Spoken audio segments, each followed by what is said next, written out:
श्री कृष्ण कहते हैं, धैर्य रखो, निराश मत हो। जिसने तुम्हारी कहानी लिखी है वह स्वयं ब्रह्मांड का सबसे महान रचनाकार है। यह जीवन उसी का खेल है जहां हर घटना के पीछे उसकी योजना छिपी है। श्री कृष्ण कहते हैं, परिस्थितियों के हाथों कठपुतली मत बनो। याद रखो, तुम अपने कर्मों और विश्वास से हालात बदल सकते हो। दोस्तों, यह बात तो आपने सुनी होगी कि कर्मों का फल और भाग्य का लेखा कभी नहीं मिटता। हम अच्छे कर्म और बुरे कर्म नीचे धरती पर करते हैं और हम सोचते हैं कि हमें कोई नहीं देख रहा, लेकिन एक अलौकिक शक्ति है जो हमेशा हम पर नजर रखती है। जैसा बीज बोओगे वैसी ही फसल प्राप्त करोगे, यह कहावत आपने सुनी ही होगी। जैसे आप कर्म करोगे वैसा ही आपको फल भी प्राप्त होगा। लेकिन मेरा एक सवाल है, क्या आप इस बात पर यकीन करते हैं कि जैसा आप कर्म करते हैं वैसा ही आपको फल भी मिलता है? गांव में रघु नाम का किसान रहता था। उसके परिवार में सिर्फ रघु और उसकी पत्नी रहती थी। एक दिन वह किसान और उसकी पत्नी अनाज बेचने के लिए दूसरे नगर गए थे। जब वह अनाज बेचकर दूसरे नगर से अपने नगर आ रहे थे, दोनों अनजान शहर में एक सुनसान रास्ते से जा रहे थे। जब वह दूसरे राज्य की सीमा से निकले तो उन्हें रास्ते में कुछ डाकू मिल गए और उन डाकुओं ने उस किसान और उसकी पत्नी के पास जो कुछ भी था वह सब कुछ लूट लिया। और इस तरह किसान और उसकी पत्नी को डाकुओं ने भिखारी बना दिया। इसके बाद डाकुओं का गिरोह वहां से चला गया।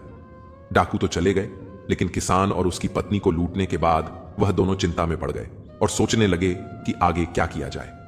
एक तो अनजान शहर, और अनजान शहर में दोनों का बुरा हाल था, क्योंकि अनजान शहर में पैसा ही सब कुछ होता है। किसान अपनी पत्नी को लेकर अनजान शहर की तरफ बढ़ने लगा। उसे यह चिंता खाई जा रही थी कि अब मैं क्या करूं, और करूं तो करूं कैसे। वह इसी चिंता में चला ही जा रहा था कि नगर के बाहर एक महात्मा की कुटिया दिखाई दी। वह किसान अपनी पत्नी को लेकर कुटिया की तरफ चल दिया। जब वह कुटिया के पास पहुंचा तो उसे वहां पर एक महात्मा मिले जो एक चबूतरे पर बैठे हुए अपने शिष्यों को प्रवचन दे रहे थे।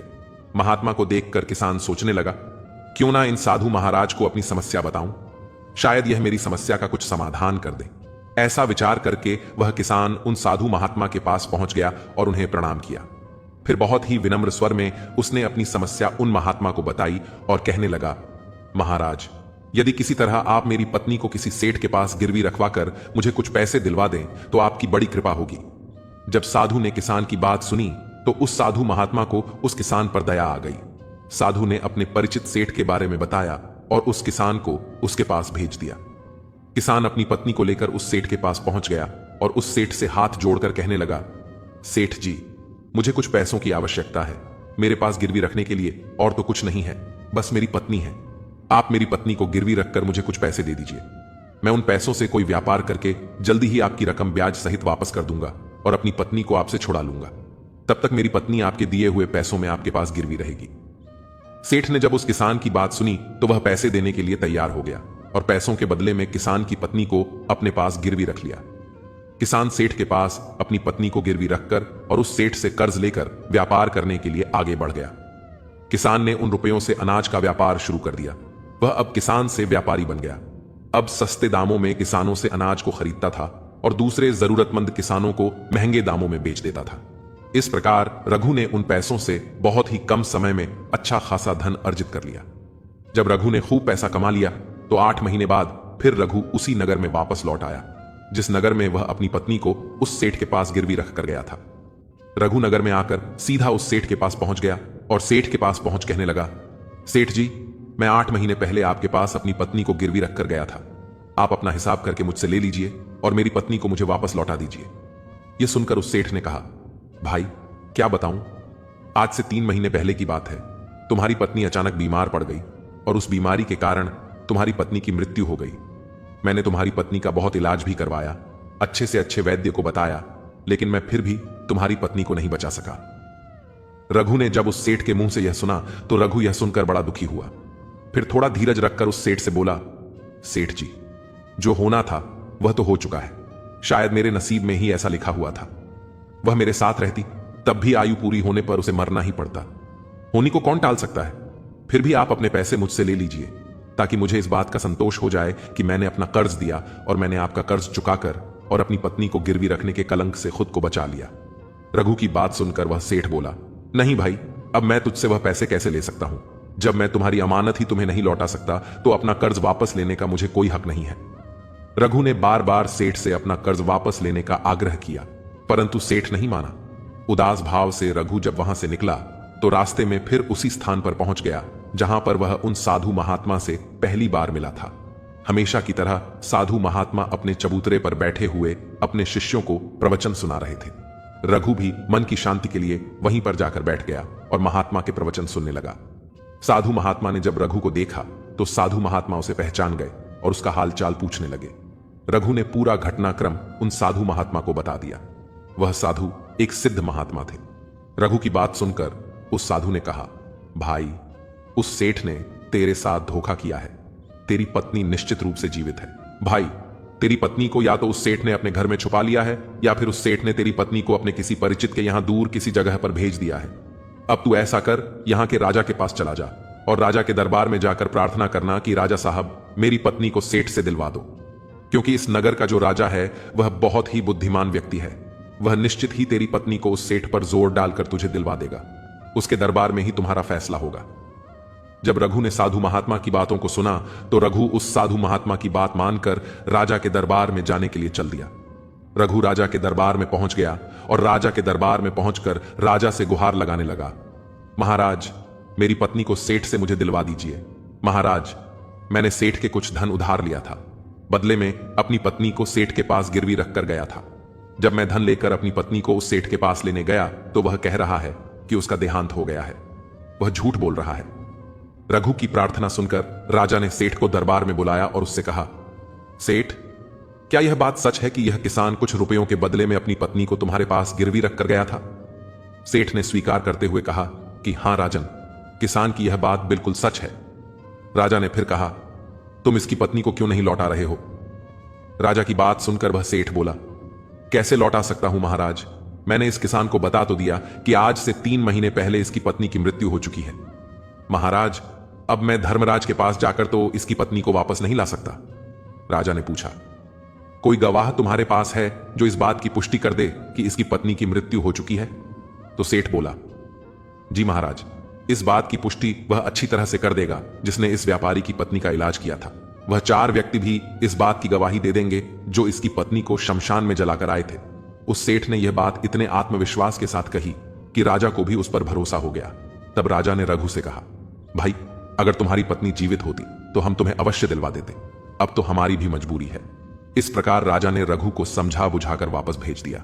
रघु फिर से साधु महात्मा के पास पहुंच गया और जो कुछ दरबार में राजा और सेठ ने कहा वह सारी बातें साधु महात्मा को बता दी। यह सब सुनकर उस ज्ञानी महात्मा ने कहा, मैंने राजा को इतना विवेकहीन नहीं समझा था। मुझे दुख है कि उसने तुम्हारे साथ कोई न्याय नहीं किया। उस राजा ने सेठ की बातों पर तो यकीन कर लिया और तुम्हें समझा बुझाकर मेरे पास वापस भेज दिया। अब तुम मेरी एक बात सुनो। तुम एक बार फिर से राजा के पास जाओ और उसे कहना कि सिर्फ 3 घंटे के लिए वह अपनी राजगद्दी पर मुझे बैठने का अधिकार दे दे। तब मैं राजा को बताऊंगा कि न्याय कैसे किया जाता है और न्याय किसे कहते हैं। रघु एक बार फिर से राजा के दरबार में पहुंचा और जैसा उस साधु महात्मा ने कहा था उसने राजा से कह दिया। राजा ने रघु की यह बात सुनी तो यह सुनकर राजा ने कहा, मुझे 3 घंटे के लिए राजगद्दी छोड़ने में कोई ऐतराज नहीं है। यदि ऐसा करने से तुम्हें न्याय मिल जाएगा तो मैं 3 घंटे के लिए उस साधु महात्मा के लिए अपनी राजगद्दी छोड़ दूंगा। तुम उन महात्मा को राज दरबार में ले आओ। रघु ने जब राजा के यह वचन सुने तो रघु साधु महात्मा के पास गया और उन साधु महात्मा को राज दरबार में ले आया। जब साधु महात्मा राज दरबार में पहुंच गए तो राजा ने अपनी राजगद्दी उन साधु महात्मा को सौंप दी। फिर राजगद्दी पर विराजमान होते ही साधु महात्मा के सामने उस सेठ को दरबार में प्रस्तुत किया और उसे कहा, सेठ जी, आपने कहा कि इस किसान की पत्नी आपके पास रहते हुए 3 महीने पहले ही स्वर्ग सिधार गई और आपका कहना है कि आपके पास इसकी पत्नी के मरने के गवाह भी मौजूद हैं। क्या मैं उन गवाहों से मिल सकता हूं? फिर राजा बने साधु महात्मा के आदेश पर सेठ के पेश किए गए सबसे पहले साधु ने उस वैद्य को बुलाया जिसने रघु की पत्नी का इलाज किया था। साधु ने वैद्य से पूछा, क्यों भाई, आपने ही हरीश की पत्नी का इलाज किया था? वैद्य बोला, जी हुजूर, मैंने ही रघु की पत्नी का इलाज किया था। वैद्य की बात सुनकर वह साधु बोला, अच्छा वैद्य जी, मुझे यह बताओ कि तुम रघु की पत्नी का इलाज करने के लिए सेठ के घर जाते थे या फिर रघु की पत्नी इलाज करवाने के लिए तुम्हारे पास आती थी? राजा बने साधु महात्मा की बात सुनकर वह वैद्य राजा से बोला, महाराज, सेठ जी मेरे औषधालय पर स्वयं आकर दवा ले जाते थे। साधु बोला, यानी तुम विश्वास के साथ यह नहीं कह सकते कि वह दवा सेठ रघु की पत्नी के लिए ही ले जाता था? या फिर किसी और के लिए? साधु की बात सुनकर वह वैद्य बोला, हां महाराज, यह बात मैं यकीन के साथ तो नहीं कह सकता कि सेठ किसके लिए दवाई ले जाते थे, लेकिन सेठ जी मुझसे दवाई जरूर ले जाया करते थे। वैद्य की बात सुनकर वह साधु बोला, इसका मतलब तो यही हुआ कि तुम मरीज को बिना देखे ही दवाइयां देते हो। यह तो बहुत ही गंभीर है। तुम दवा के स्थान पर किसी को जहर भी तो दे सकते हो, और हो सकता है तुम्हारे द्वारा दिए हुए जहर से ही रघु की पत्नी की मृत्यु हुई हो। उस साधु की यह बातें सुनकर वैद्य का चेहरा डर के मारे पीला पड़ने लगा और वह भयभीत स्वर में बोला, नहीं हुजूर, ऐसा हरगिज नहीं हो सकता। मैं अपने किसी मरीज को दवा के बदले भला जहर क्यों दूंगा, और इस तरह से मेरी सारी मान प्रतिष्ठा भी धूल में मिल जाएगी। वैद्य की बात सुनकर वह साधु महात्मा बोले, अब तो तुम ऐसा ही कहोगे। मैं तुम्हें अपने कर्तव्य के प्रति लापरवाही करने के और एक मरीज के जीवन से खिलवाड़ करने के अपराध में 50 कोड़े लगाने का आदेश देने जा रहा हूं। इसके साथ ही तुम्हारा मुंह काला करके सारे नगर में तुम्हें घुमाया भी जाएगा। अब तुम सोच लो, वैद्य, सच बोलोगे या फिर मैं सैनिकों को तुम्हें गिरफ्तार करने का आदेश दूं? यह सुनकर वैद्य का शरीर कांपने लगा और वह उस साधु के कदमों में जा गिरा और बोला, हुजूर, मुझे माफ कर दीजिए। मैं स्वीकार करता हूं कि मैंने सेठ के किसी मरीज का कोई भी इलाज नहीं किया। सेठ ने तो मुझे पैसे दिए थे और कहा था कि यदि गवाही की आवश्यकता पड़े तो ऐसा कहकर उसके पक्ष में गवाही दे दूं। बस मेरा इतना ही अपराध है कि मैंने लालच में आकर इस सेठ का प्रस्ताव स्वीकार कर लिया। राजा बने साधु महात्मा ने कहा, वैद्य जी, कुछ भी हो, आपने अपराध तो किया है, इसलिए मैं तुम्हें झूठी गवाही के इल्जाम में 100 कोड़े लगाने का आदेश देता हूं। साधु महात्मा के आदेश का राजा के सैनिकों ने तुरंत ही पालन किया। सैनिकों ने तत्काल ही उस वैद्य को पकड़ लिया और भरे दरबार में उसे कोड़े लगाने लगे। पहला कोड़ा लगते ही वह जोर से चीख पड़ा और कहने लगा, महाराज, मुझ पर रहम कीजिए, महाराज, मुझ पर दया कीजिए, मैं मर जाऊंगा। हर कोड़े के साथ उसके गले से करुणामय आवाजें निकलने लगीं और उसकी चीखें राज दरबार में गूंज उठीं। वैद्य के साथ ऐसा होते हुए सेठ के गवाह के तौर पर बुलाए गए उन चारों व्यक्तियों के कलेजे दहल गए जिन्होंने रघु की पत्नी को शमशान में ले जाकर जलाने की बात की थी। अब बारी उन चारों गवाहों की आई। साधु महात्मा ने उनसे पूछा, तुम लोगों का कहना है कि तुम चारों ने इस रघु किसान की मृत पत्नी का शव ले जाकर शमशान में उसे जलाकर आए थे। मुझे यह बताओ कि अंतिम संस्कार से पहले जब मृत शरीर को स्नान कराया जाता है, फिर उसे कफन में लपेटकर धरती पर रखा जाता है, स्नान के दौरान क्या तुमने उस स्त्री का मृत शरीर देखा? यह सुनकर उस सेठ के चारों गवाह कहने लगे, नहीं हुजूर, उसका मृत शरीर तो हमने देखा ही नहीं था। जब सेठ जी ने अर्थी तैयार कर ली थी, उसके बाद ही हम उसे शमशान में ले गए और उसे जलाकर आए।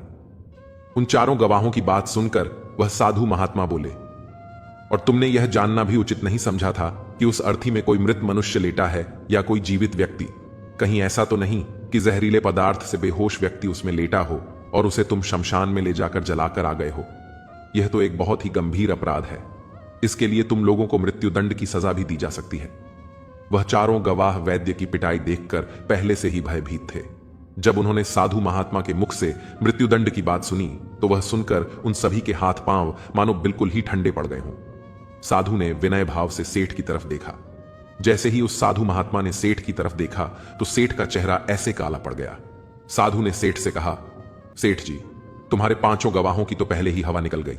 अब तुम बताओ कि किसी की इच्छा के विपरीत किसी की पत्नी को जबरदस्ती घर में रखना और अमानत में खयानात के अपराध में तुम कौन सी सजा पाना पसंद करोगे? साधु महात्मा की बात सुनकर सेठ का चेहरा एकदम से सफेद पड़ गया। उसके मुंह से कोई बोल नहीं निकल सका।